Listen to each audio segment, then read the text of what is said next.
अस्सलाम वालेकुम प्यारे बच्चों, मैं आपका टीचर अब्दुलरशीद प्राइमरी स्कूल कैल्शियन मोनाबाद जून मावर से हूँ। उम्मीद है बच्चों आप खैरियत से होंगे।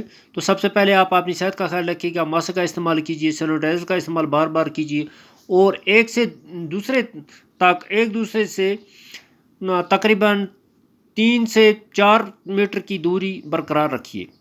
तो बच्चों उम्मीद है कि आप इन बातों पर अमल करेंगे और इसी के साथ हस्ब मामूल जो आज हम क्लास लेने जा रहे हैं, हमारी क्लास है 4th, सब्जेक्ट है उर्दू और टॉपिक है गांधी जी। इसका हम तीसरा पैराग्राफ पढ़ने जा रहे हैं। आप अपनी दरसी किताब निकालिए और पेज नंबर 47 निकालिए, यानी सीधे सफ़ा नंबर 47 पे जाइए। तो इसका तीसरा पैराग्राफ हम पढ़ने जा रहे हैं।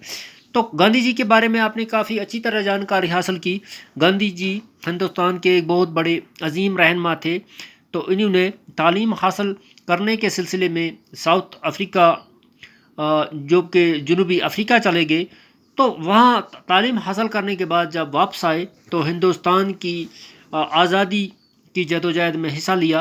तो इससे आगे हम पढ़ते हैं, जनूबी अफ्रीका से वापसी पर गांधी जी हिंदुस्तान की सियासत में सरगर्म हुए।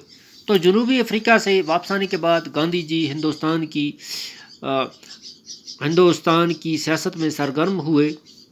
उन्होंने अंग्रेज़ों के ख़िलाफ़ आज़ादी की तारीख में बढ़ चढ़ कर हिस्सा लिया। तो 1942 ईस्वी में हिंदुस्तान छोड़ दो तारीख शुरू हुई।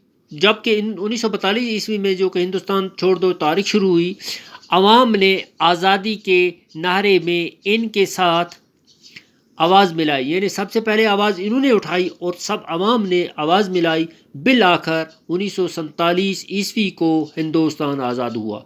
तो आखिरकार इनके अजीम कारनामों की वजह से 15 अगस्त 1947 ईस्वी को हमारा मुल्क हिंदुस्तान आज़ाद हुआ, जो कि आप अच्छी तरह जानते हैं। हाँ, गांधी जी ने सादा ज़िंदगी बसर की। तो गांधी जी की ज़िंदगी के बारे में यह जिक्र है कि उन्होंने बिल्कुल सादा ज़िंदगी बसर की। वो बहुत बड़े इंसान दोस्त लीडर थे।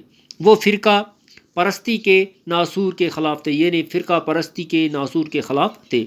हिंदू मुस्लिम सिख ईसाई आपस में हैं भाई भाई, यानी हिंदू मुस्लिम सिख ईसाई आपस में भाई भाई हैं। इनकी ख़ास तालीम थी। तो इनकी ख़ास तालीम थी। इन्होंने आवाम को, लोगों को समझाया कि कोई मज़हब, कोई मिलत की कोई फ़र्क नहीं है। उन्होंने रवादारी और भाईचारे को कायम रखना सिखाया। तो उन्होंने इंसानियत को, रवादारी और भाईचारा कायम रखना सिखाया। गांधी जी रंग व नस्ल, ज़ात पात और भेदभाव के सख्त मुखालिफ थे।